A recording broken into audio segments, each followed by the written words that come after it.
Nosferatu's gearing up for a theatrical release this holiday season because when I think of a bloody, violent remake of a 1922 silent classic, I think of Christmas. Merry Christmas, everybody.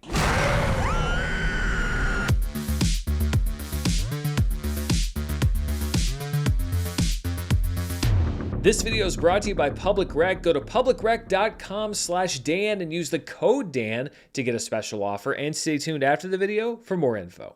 Hello everybody, I'm Dan Murrell here with my review of one of my most anticipated movies this year, Robert Eggers' remake of Nosferatu. He wrote and directed this version of the story of Count Orlok, a vampire who terrorizes a German town, and it's been a passion project of the director for quite some time, and honestly I think he brings all of the skills we've seen from him as a filmmaker to the screen in this version of the movie. Nicholas Hoult plays Thomas Hutter, a newlywed estate agent who travels to the outskirts of Romania to complete the sale of a German house to the reclusive Count Orlok, played by Bill Skarsgård, taking on his second iconic horror role after Pennywise in the It films. Of course, Count Orlok is a vampire, and soon he begins to creep into the small German town that Hutter lives in, bringing plague and dread with him as he seeks a connection with Hutter's wife Ellen, played by Lily Rose Depp, in a performance that quite frankly floored me. Ralph Ineson, in his third Eggers film, plays the town doctor who brings in his former professor Von Franz to consult on the town's new problems.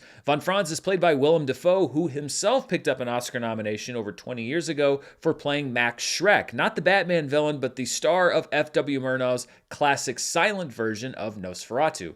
Aaron Taylor Johnson and Emma Corrin play the Hardings, trusted friends of Thomas and Ellen Hutter, and Simon McBurney plays Herr Canuck, Thomas's boss, in a role that consists of only a few scenes but leaves a very big impression. Nosferatu has been made several times, and the movie itself began as a version of Bram Stoker's Dracula, which of course has been made countless times. So this isn't exactly the first time that the story's been brought to the screen. To put this in musical terms, we know the song. It's all about how you play the notes. And Robert Eggers plays the notes masterfully in Nosferatu. I actually thought a lot about my feelings on Oppenheimer last year. When that movie came out, I said it felt like Oppenheimer was the culmination of everything that Christopher Nolan had made so far. That's how I feel about this film. I feel like The Witch and The Northman and The Lighthouse were all leading to this, and you can see how this is the delivery on his progression as a filmmaker. I'll be interested to see audience reaction on this film because it isn't a rote recitation of a story that we all know very well. Eggers is taking some big swings here, notably with the tone of the movie. It's rooted in this larger-than-life, almost operatic feel, the way that silent movies were made, because you only had the visuals, so everything had to be a little bit bigger, and I think that that's fitting for this version because Nosferatu is such a notable film of the silent era. A lot of this movie is broad. I think it fits in with the overall tone of the film, but it is balancing on a knife's edge for most of the time between being just right and being too much. And I wonder if some audiences are going to think that it's too much. For example, Aaron Taylor Johnson's character represents the performative, image-conscious society that Count Orlok really is in opposition to and means to tear apart. And so I think his character does need to be a little bit bigger. But I wonder if some audiences are going to find those performances too hammy in his case, and maybe Willem Dafoe's case as well. I found them to be a perfect contrast to the stark horror that the movie eventually spirals into. Nosferatu is grounded by Nicholas Hoult and Lily Rose Depp as the Hutters. Nicholas Hoult, I think, is having a hell of a winter with great turns in this film and Clint Eastwood's Juror Number 2, which was shamefully buried by Warner Brothers. I think it would have been a bigger awards contender if it hadn't been. Thomas is our conduit into this nightmare, and Holt's terror at entering Orlok's castle, for example, is palpable. I don't think that the over-the-top elements of the film would have worked if he wasn't there to ground them. And then we have Lily Rose Depp. I have to admit, I haven't seen a lot of her work. I've seen a few things, but her performance in this movie is fantastic. Ellen Hutter is a haunted woman, both metaphorically and literally, and Lily Rose Depp is asked to hit a variety of notes from possession to PTSD, and I think that she nails all of them. Awards season, much like college football season, is way too obsessed with ranking and categorizing the winners early in the year, And I think that that might be hurting Lily Rose Depp, because I think if things started on a playing field, a square playing field, and everybody was just now starting to look at the awards picture, that she would be and should be one of the leaders in the Best Actress race. But because so many people have been anointed going back as far as the summer, and we do a lot of awards talk here on this channel, I don't think she's being talked about as much, largely because this movie is coming out in December. Critics are just now beginning to see it, and there's so many other names that have been campaigning now for months. There's been a lot of talk about the awards this year and who should be in a lead category, who should be in a supporting category, but I think we should also talk about the fact that people that are in later releasing movies are at a disadvantage. We saw it with the Iron Claw, and I'm worried that we're going to see that with the performances in this film. I'm very happy that I'm a part of two critics groups that did not move up their deadlines and have given its members plenty of time to see movies, including this one that come out in December. But there are some other critics groups that have already done their nominations. There are some awards groups that are already presenting awards, and I'm not fully convinced even that a lot of the members had the chance to see movies like Nosferatu before they began casting their votes for the best of the year. That's what these groups should be there for, to reward legitimately the best performances and the best movies of the year, and some of those movies come out in December.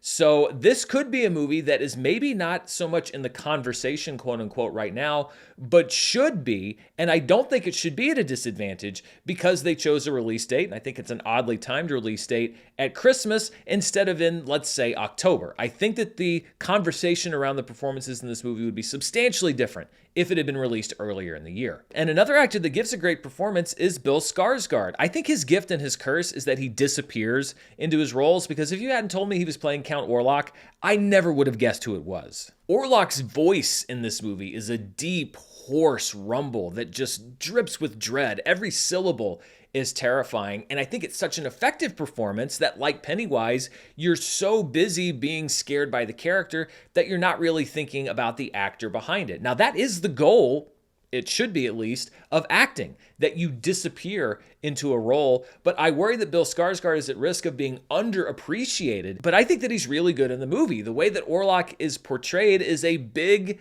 risky move, but I think that it's a risk, like so many other risks in the movie, that pays off. The rest of the cast is also strong, with Dafoe bringing a lot of his unhinged psychosis from The Lighthouse to the role. He plays a lunatic whose wild theories just so happen to be right this time, and you can see him relish in every second of validation that Orlok's arrival gives him. It feels like that sort of headline you see on the internet every once in a while that says something like, terrible news, the worst person in the world just said something you agree with. This is a case of somebody who is right, and it's hard to agree that they're right, but you have to listen to them because he's probably the only person in the movie at certain points that can point people in the right direction. So Nosferatu delivers on substance, but it more than delivers on the style side as well. It's really no surprise that the cinematography from Jaron Blaschke, who shot all 4 of Robert Eggers' movies, is great, but that doesn't make it any less beautiful. Nosferatu is a color film that feels like it was shot in moody black and white, where day and night feel like two completely different worlds.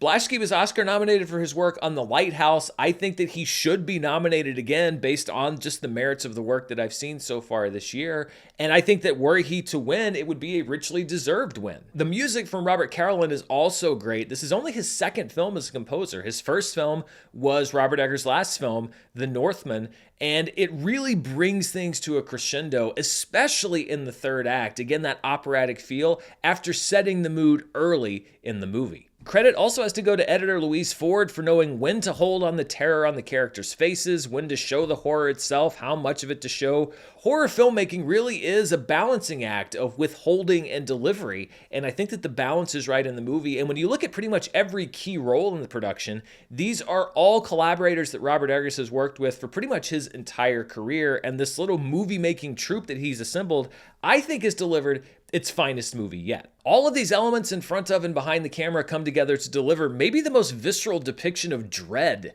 that I can remember in a recent film. It's big, it's grandiose, it's gothic, it's epic, And I think that it works. Robert Eggers has staked his reputation as a director so far on this movie, a dream project for him, a remake of not only the Count Dracula story and the Nosferatu story, but a remake of a silent movie that is so good that it's literally taught in textbooks. And he didn't do it in a safe way. He did it with a tone that would be very easy to mismanage. The movie could have tumbled into self-parody, but I don't think that it does. I think that he took a big risk, but he knew what he wanted as a filmmaker, and he was able to make a movie that I think delivers something really unique. I think that Nosferatu is one of the best movies of the year. We'll see where it lands on my list at the end of the year once I've seen everything, but I think it delivers everything that it intends to and more. I do worry that it may have trouble finding an audience, especially initially with that Christmas release, which I think is an interesting timing. It may pay off, I don't know. But I think that when the story is written on this, it will not only be seen as a worthy adaptation of the silent classic and